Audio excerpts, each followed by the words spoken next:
The smell of frying akara filled the narrow street in Ajij, Lagos, mixing with the thick smoke of old downfall buses and the sharp scent of petrol generators. Tomi stood behind her mother's small roadside stall, sweating under the afternoon sun. Her fingers moved quickly, wrapping bean cakes in old newspaper for customers who barely looked at her face. Across the road, 3 girls her age stepped out of a shiny black SUV. Their wigs were perfect. Their nails glittered. Their laughter floated through the air like music. One of them waved a brand new iPhone while recording a video. "Soft life only," she said, smiling at the camera. Tomi watched quietly. She was 23, a graduate of business administration, yet she still sold akara every morning before searching for jobs that never came. Every night she scrolled through Instagram and TikTok. Girls from Lagos Island posting photos in Dubai. Girls her age wearing designer bags that cost more than her mother's entire store. And each time, the same question stabbed her heart. Why not me? One evening, as the sky turned orange above the crowded rooftops, Tomi received a message on Instagram. The account name was Queen Amora Lifestyle. "Hello dear. I see you have potential. If you want to enjoy Lagos life, I can introduce you to the right people." Tomi stared at the message for a long time. She knew the type of girls who followed such paths. But she also knew she was tired. Tired of poverty. Tired of watching her mother cough beside a charcoal stove. Tired of pretending life would magically improve. So she replied. 2 weeks later, Tomi stood inside a luxury apartment in Lekki Phase 1. The air smelled like expensive perfume and cold air conditioning. White marble floors reflected the golden chandelier above. Queen Amora herself sat on a velvet sofa, sipping wine. She was beautiful in a dangerous way, smooth dark skin, sharp cheekbones, and eyes that never seemed to blink long enough. "You're a smart girl," Amora said calmly. "You just need opportunity." She pointed to the window. Outside, luxury cars moved like silent animals. Lagos is a jungle. The poor suffer because they refuse to play the real game. Tomi swallowed. "What game?" Amora smiled slowly. "A simple covenant." The room suddenly felt colder. Amora opened a small black box on the table. Inside was a tiny mirror, a strange red powder, and a piece of dark cloth. "You don't need to do anything terrible," Amora said softly. "Just give something small, and wealth will follow you." Tomi frowned. "What exactly will I give?" Amora's smile did not change. "Your shadow." Tomi laughed nervously. "That doesn't even make sense." Amora leaned closer. "You know how your shadow follows you everywhere?" "Yes." "Well, after tonight, it will stop." Silence filled the room. Amora continued calmly. "In return, doors will open. Money will come. Men will worship you. Your life will change overnight." Tomi hesitated. It sounded ridiculous. But the apartment, the cars, the life she saw around her, none of it looked fake. "What do I have to do?" Amora slid the mirror toward her. "Just stand under the light." That night, Tomi noticed something strange. When she walked outside the apartment building, her shadow was gone. At first she thought it was a trick of the light. But even under bright street lamps, nothing followed her feet. The ground behind her was empty. She told herself not to panic. After all, the next morning proved Amora had not lied. Within 1 week, everything changed. A rich businessman noticed Tomi at a club in Victoria Island and offered to sponsor her lifestyle. Money entered her account. Clothes arrived at her door.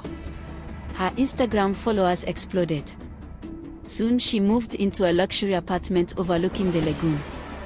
Her mother in Ajij cried with joy when Tomi sent money for a new shop. For the first time in her life, Tomi felt powerful. But strange things began to happen. First, she noticed the smell. Some nights her apartment carried a rotten scent, like wet earth and dead leaves. Then came the silence. Sometimes her entire house would become unnaturally quiet. No traffic. No neighbors. Just a heavy stillness pressing against her ears. And then, the dreams started. In the dreams, Tomi walked through a forest. Behind her moved a dark shape, crawling, dragging itself across the ground.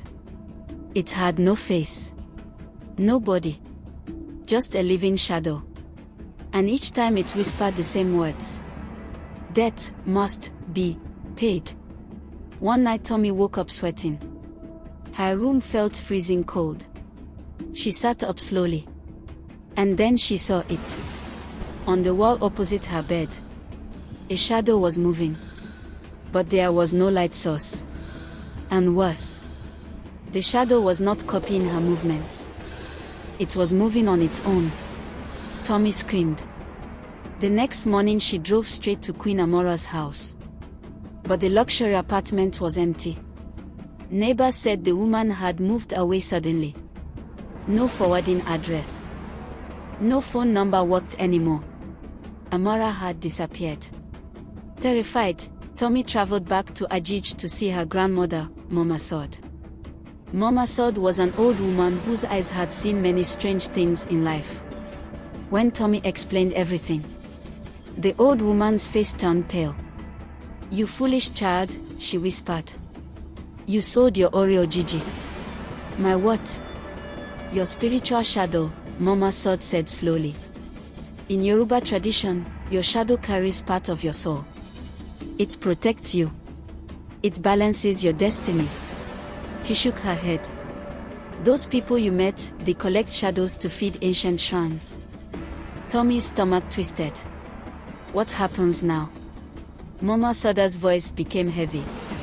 "When the shrine finishes eating your shadow, you will follow it." That night Mama Sod took Tomi to a hidden shrine outside the city. The air smelled of burning herbs and palm oil. An old herbalist listened quietly to the story. Then he sighed. "The covenant cannot be reversed easily." Tomi fell to her knees. "Please, help me." The herbalist stared at her for a long moment. "Only truth can break the chain." "Truth? You must expose the people behind this covenant. Publicly. Their shrine feeds on secrecy."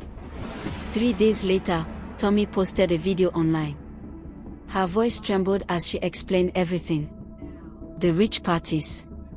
The shadow ritual. Queen Amora. The missing girls. At first people laughed. But then something terrifying happened. Other girls began sharing similar stories. Girls whose shadows had vanished. Girls whose friends had suddenly died after meeting wealthy strangers. Soon the video went viral across Nigeria. And the police began investigating.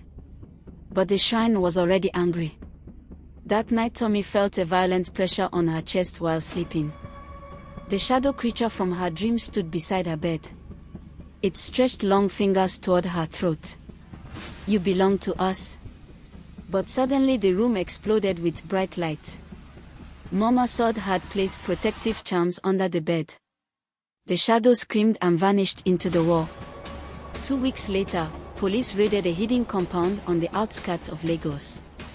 Inside they discovered something horrifying. Hundreds of small mirrors. Each one containing a faint moving shadow.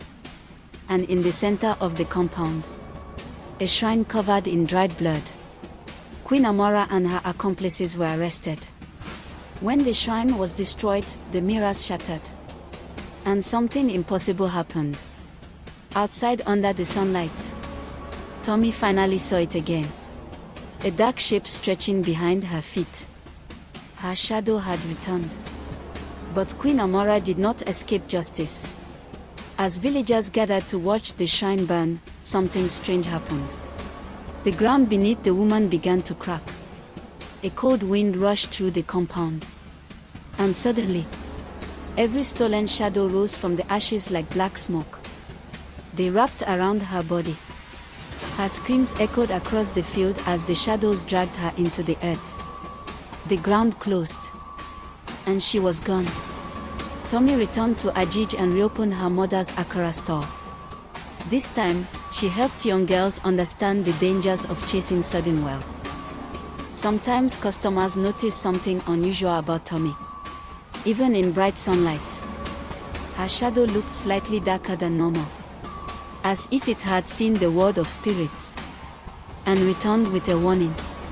In Nigeria, elders say, the road to quick wealth is often built on invisible graves, and those who sell pieces of their soul for luxury will one day discover that the spiritual world always collects its debts.